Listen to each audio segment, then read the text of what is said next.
Nama pengusaha ponsel Putra Siregar ikut terseret ke dalam kasus penipuan berkedok trading yang menjerat Indra Kents dan Doni Salmanan. Menanggapi itu, Putra Siregar buka suara soal ini. Mengutip dari kanal YouTube KH Infotainment, dia kaget namanya disebut-sebut. Dia menegaskan sama sekali tidak punya rekam jejak sebagai afiliator binary option. Terkejut kala mendengar kabar itu, dia meminta media untuk tidak mengaitkan namanya dengan kasus itu.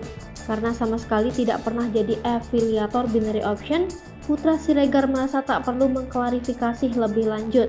Pada kesempatan itu, dia mengaku banyak pihak yang menawarinya main saham. Namun Putra Siregar meneguhkan belum tertarik untuk terjun ke dunia trading. Meski demikian, pemilik PS Store itu mengingatkan untuk saat ini harus merangkul anak muda.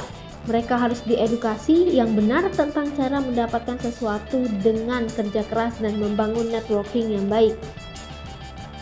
Diberitakan Tribunsulsel.com sebelumnya, kuasa hukum korban Indra Kents, Vincentius Mendrova, belak-belakan menyebutkan beberapa orang yang akan menyusul sebagai tersangka dengan kasus yang serupa seperti Doni Salmanan dan Indra Kents.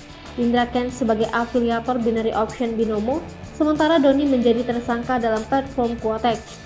Keduanya kini telah ditetapkan sebagai tersangka. DS resmi tersangka dan ditahan, berikutnya EL dan PS, kata Vincentius Mendrova di Instagram story pribadinya beberapa waktu lalu.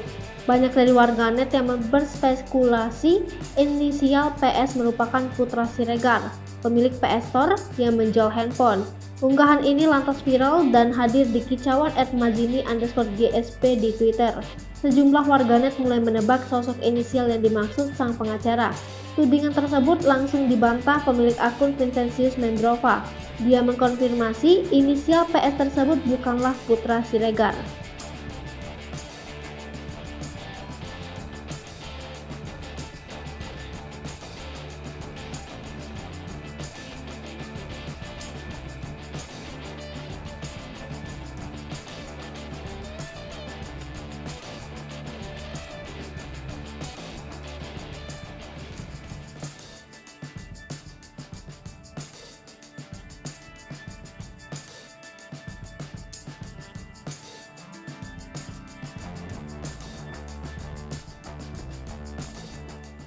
Hai pemirsa Sri Popo TV, jangan lupa komen, like, dan subscribe, serta tonton terus